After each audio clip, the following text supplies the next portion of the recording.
don't have to be Superwoman. We can take off the cape, like right now. We are as women, we are pretty super anyway.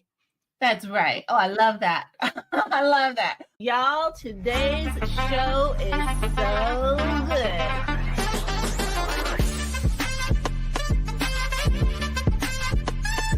But number one, I've never seen an intro like that. It is my hope and desire that not only will episode 30 still be fun, but episode 300 will be even more fun. You were made for something great, so go and be awesome.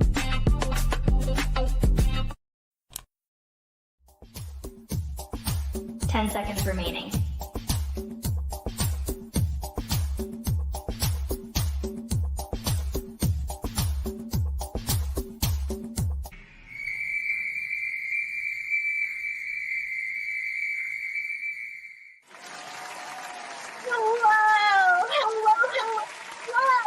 And welcome to the show. My name is Renee Hastings, and I'm your host of Renee Speaks. Y'all, today's show is going to be so good, and part of that reason is because of our amazing sponsor, Wilbron. Wilbron is Alabama's premier public relations firm. So if y'all have any PR needs, be sure to hit them up at www.wilbron.com. Now, to get into the most amazing part of the show, which is our introduction to our fantastic guest, let me tell you a little bit about her. Her name is Susan Curtis, and she is a master at recognizing the promise in the people she works with. She brings her passion, her expertise, her skills, and her unique mindset to empower female business professionals to overcome the roadblocks and self-doubt that create the business and the life they love. Y'all, put your hands together for Susan Curtis.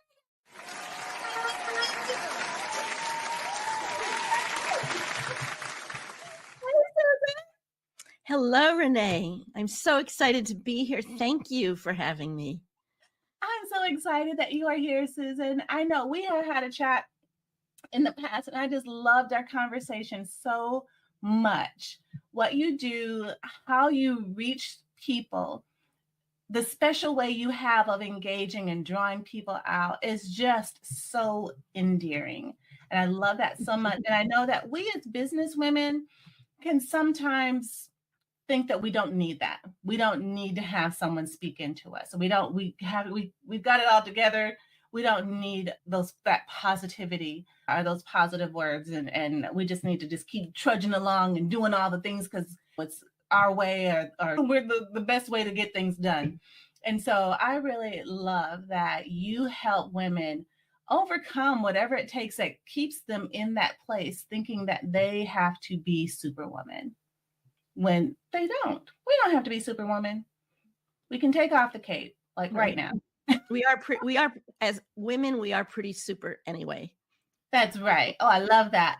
I love that. We're women, so we are super just because. I think so. I love it. So Susan, tell us about you and how did you get to this place of where did the passion come from to go down this road and have this be your journey? No, thank you. I started with words.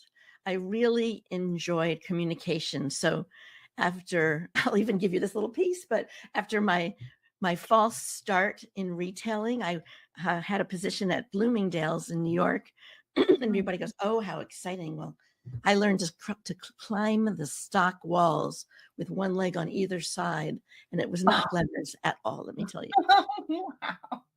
So I moved into— Sounds dangerous. It was dangerous. It was exhausting. I think I got paid what worked into like 85 cents an hour or something incredible. Yeah. Anyway, I moved into publishing and I got a wonderful position at Simon & Schuster in New York. But I found book publishing really slow because it takes a year and a half before a book actually ever sees the light of day. And so I moved into magazine publishing, which I loved. And I had extensive career at the major high-tech publications. So PC Magazine, PC World, and then founded what turned out to be the leading and initial publication in the work from anywhere space. So that meant that we reached clients like Microsoft and Apple and HP and all the early pioneers. And after we successfully sold our company, and by the way, the idea of starting up a magazine is not a lot different from starting up a digital business. The way I look at it is when you're starting up, I don't have the right size frame here, but this is here on my desk. Think of a magazine on a square here, right? And you have to fill the frame with your idea, what you're trying to convey. And it was really quite remarkable to launch publications because you're sharing your passion, all of that. So we did that for a good long time, sold to a major media company. And a piece I'd love to share with your audience is that, so when we sold, I was purchased along with the magazines, so to speak. That meant that I was expected to move along with the magazines and keep on running everything. Right. And then we had the Northridge earthquake, because this is what we're here to talk about. How do you thrive in difficult times, right? So with that earthquake came damage to everyone. So we all go through challenges and ups and downs and recessions and 9/11 and COVID and things that happen. This is something that happened to everyone that you would see, right?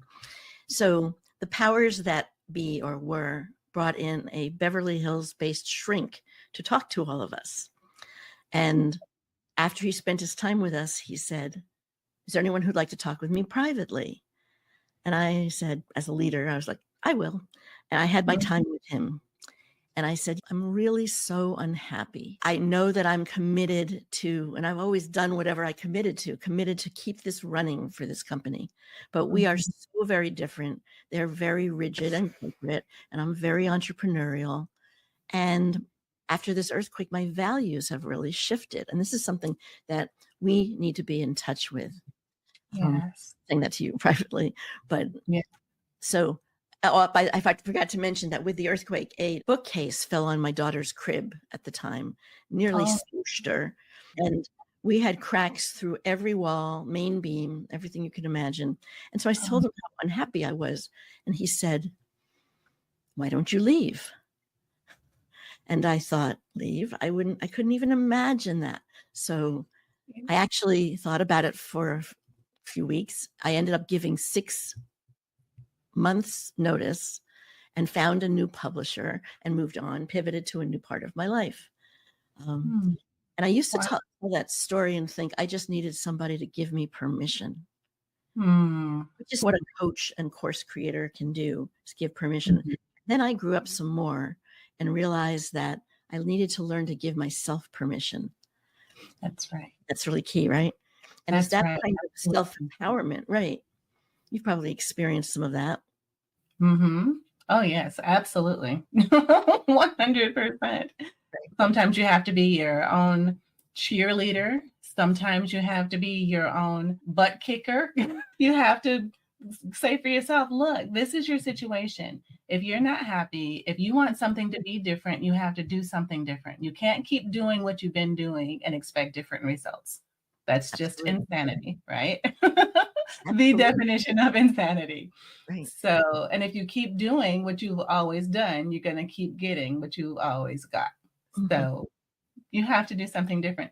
And so I love surrounding myself with other people who speak that into me as well. So thank goodness for the guy from Beverly Hills who just dropped it in there, like planted that seed that said, look, it's okay for you to leave. And if you're not happy here, then leave. And for you, because maybe the idea didn't even occur to you that you could. That's right.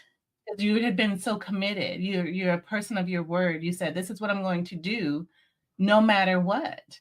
And back in the day when times were different, loyalty meant something at a company. and it went a long way. That's not so much the case so much anymore, but that's a whole nother story for another day. Yes, But I actually discovered that quite a bit because my next step in my career was I decided I wanted to move into executive recruiting, or becoming a headhunter is the term for that, and wound up bringing in many, many people from traditional publishing into digital business and digital marketing. And that was at a time, over that period of time, it used to be that people stayed for some length of time and very quick stayed at companies, like you said. And that very quickly moved into what they called the gig economy. And that's something this may be out of order of what we're planning on talking about, but something I'd love to share with with our guests here. And that is the idea that you are not your resume. You are, it's like, I think of it like a rainbow over you for your lifetime. So very often women think about themselves, even say how they portray themselves on LinkedIn, as a linear stretch of their career. But much more fulfilling is to think about your life as being like underneath a rainbow from beginning to end. And it's your branding. You're looking to figure out who you are and what you bring into this world to other people over the long term. So we come back to values. Right. I love that. And I love the imagery of that. When I think, I'm picturing in my head, I'm closing my eyes and thinking of a rainbow that is just stretched. And when you can see the beginning and the end of a rainbow in the sky, that is one of just the most beautiful things. And it's just, I want to put this, we can cut this out of the video because I'm struggling over words, but it's a beautiful place to be because the sun is shining. The sun is shining to create the rainbow. No matter where you are in that beginning, middle, end stage of this rainbow, the sun is always shining. Otherwise, there wouldn't be a rainbow, right? It's perfect. So I love that imagery. I love that we get to decide how are we going to contribute to the beauty of this situation, no matter what the situation is. The circumstances don't have to define us because the sun is shining and the sun's always going to shine. That's right. So what I encountered we don't have enough years to talk about all my steps, but over the course of all of this, I moving into coach, advisor, mentor, course creator. And the universal thing about all that kind of work is that while I love working with women on helping them communicate and create their brand and deal with their business strategy, the piece that kept coming up and keeps coming up for me actually came up when I was building my first course. And my intention of that course was to name it, it's coming out of my head, was to name it Create Your Signature Program. So I went out and interviewed, it was supposed to be 20. I ended up interviewing 80 women about what is it that they really would like to express and what's the course or the program that or business they'd really like to have. And what came out of that is so much self-doubt for why they couldn't. Like, look at you. You've created a tremendous, lovely business helping so many people. And the businesses that you help are also serving other people, right? Serving many people. I looked at this idea of Create Your Signature Program and found all the resistance that came from women.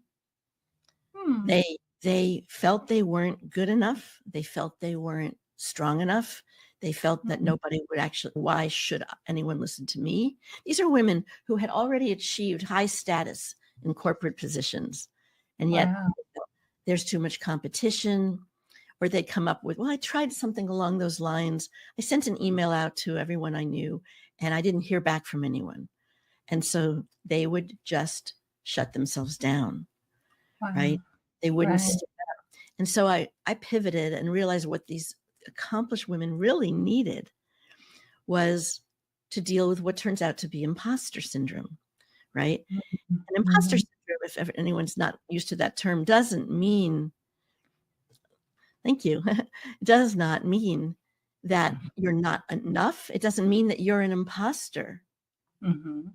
right? It means you feel like you might be discovered as an imposter, or that Mhm. you might be embarrassed, or you might lose what you already have, your clients, or you might Right. be judged. All that sense is what women were trying to avoid. So I did a tremendous amount of research into imposter syndrome. I surely did not invent the idea. That came out in the mid 70s, but I built a roadmap to help women recognize just how strong they are, Mhm. just what makes them unique. So Mhm. that's important, because if you can take the time to recognize, what are your pillars? What do you stand for? I'll give you an example. In my early days, I sound like it's such an ancient, but I got to be ambassador from my town to Argentina. I won this wonderful competition, and I came from my town. I was terribly shy at the time, but I was sent to Argentina and lived with a family, and we went on adventures. And one was into the farmland, where I got to converse with a farmer in Spanish, and I learned about his principles. Mhm. And he conveyed how he didn't mind his poverty as long as he was in a spiritual position, could basically could connect with his beliefs, which Mhm. really impacted me. And in a similar example, so that's part of one of my pillars, is to recognize that people are different. They may not come from your culture. And you have to Mhm. think about that when you're even a woman in sales, right? You have what Mhm. you believe, how you think everything should be done. Yeah. But in fact, it's that level of compassion and respect for others. That could be one of your principles. It's one of mine, right? Yeah, absolutely. Yeah, for sure. So then, Susan, how do you transfer or translate that into building a business and a life that someone truly just loves? Like, they love waking up every morning. They have this passion, this drive, this desire. What strategies do you have to help them get to that place? So we're talking about both the business side or career side and their full life, right? Yes, Right. yes. Yeah, Yeah. yeah. Funny, in my former life, I was publishing a magazine called The Balancing Act. And that's Mhm. exactly what we were looking at. One of the things to do is, I guess I keep coming back to, anything that you do that shoots you down and doesn't let you experiment with the places where your true joy is hidden. So I would Mhm. start with kindness, self-kindness, right? Self-kindness. So when I coach, I've coached clients who are struggling with burnout. And I'll Mm. ask them, well, what do you do for fun? What do you do just to recharge? And when women get to that point, they very often don't even know. I've been there, where they don't even know what they can do to recharge. So in order to enjoy your life, it helps to get clear on what can you do in both career and in your life that brings you excitement or joy, and notice if you're out of touch with it, right? Right. And I'm Yeah. thinking that one piece of it is, how can you streamline your life? So Mm. who would you bring in if you were looking to streamline? Let's look at the personal side of your life, for example. A Mhm. babysitter? Would you have a relationship with a high school or a college student who's there for you whenever you need her? Mhm. Bring in a Yeah, cleaning team on a regular basis, I love right? that. Right? Yeah. on the Mhm. business side, what can you do to build out a team? Because I haven't gotten into it yet, but there are 5 types of imposter syndrome.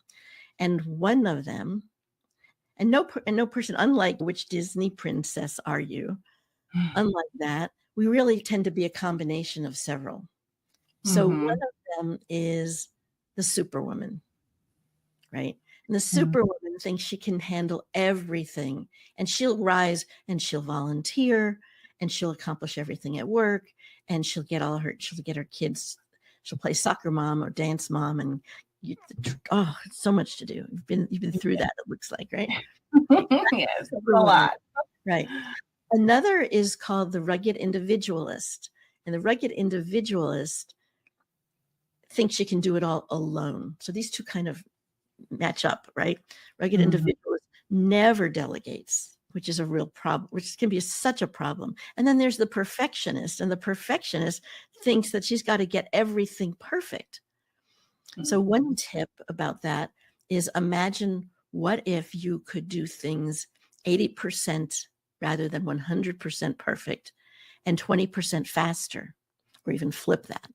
How can you do things well, but maybe not perfect, and faster? So what kind of assistance, what kind of a team or network can you build out? Is it a virtual assistant, for example? And even looking at that, because I started looking at virtual assistants. I've had teams in the past, but I started looking at that and thinking what I really need is 2 virtual assistants, the assistant and here I am, perfectionist coming out, but some person that I can use as a partnership manager. That would be amazing. So if you Mhm. look at your own life, if you could name roles of a team that would make it so much easier for you to do what you love to do. What do you do best? Is it talking with clients? Is it dreaming up big ideas? And how can you have time for that? So Right. I think that the work that you do solves so much, and we have to give ourselves permission for that. Then you have to look at, and then people think, well, how can I afford that? And the thing is, you have, and this is one of my favorite advisors. There's a book out there by John Acuff, Acuff, called Finish. It's a great book, and it's very funny. It's a breeze to get through this book. And one of his concepts, one chapter was called Decide What to Bomb. Now, bomb not as an explosive, but bomb as in what are you going to be willing to screw up in order to get the thing that you want? I used that idea when I was launching my course, Imposter to Empowered, which is a course that takes women with self-doubt every step of the way to feeling strong and able to step into a bigger, better life. And so I had to decide what to let go of so that I could have time, because it takes time to create, right? Similarly, when it comes to building out a network, is that the right word? It's a platform for you. When I talked about roles like virtual assistants as well as tech tools to take weight off your plate. So figure out what can you do without? People hear this all the time on a financial side, but what can you give up in time, or what can you give up in money? Right? Right. You know? Right. Because usually what we value is where we put our money. And if we value quality time with our family, then you're going to be willing to make the investment and doing whatever it takes to give you that freedom to enjoy time with your family.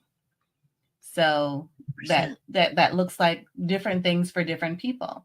But 9 times out of 10, if you can tell what you value the most when you get money in the first place where it goes. I do. So when someone is trying to build their business, and maybe they're a solopreneur right now and they want to scale, they want to get larger, they don't want to stay where they are. It is so important not only to delegate, but to build an all-around team. So like you said, you want 2 assistants, one to be your personal assistant and another one who may focus on the more on the client facing side. Exactly. That absolutely is doable. It is 100% doable because there are so many different people with various skills, gifts, and talents that lend themselves exactly to that. At Executive Help Now, we are a virtual assistant service agency, and our team we started out providing administrative support, calendar management, email management, all the things that an executive assistant in the office does. That's what we would do for our clients. And our clients would come to me and they'd say, "Oh, I just don't have enough hours in the day. If I had more time, I would do this, I would do that, I would do this, I would do that." And I'm like, "Well, let us help you." And so when you're able to delegate, realize the value in delegating those things that you don't want to do, you don't like to do, you're not good at, and takes you forever, get rid of those things. Don't bother yourself with those things, especially if they're not adding to the bottom line. That's right. You need to focus on what you can do. Sure. Yes. And you can be so much more creative when you take off the stuff that weighs you down, the administrative. Yeah. Imagine not having to go through the 200 emails that you get every day. There's such a distraction. Yes. Such a tremendous distraction. So I think that's, and not having enough time tends to be our excuse.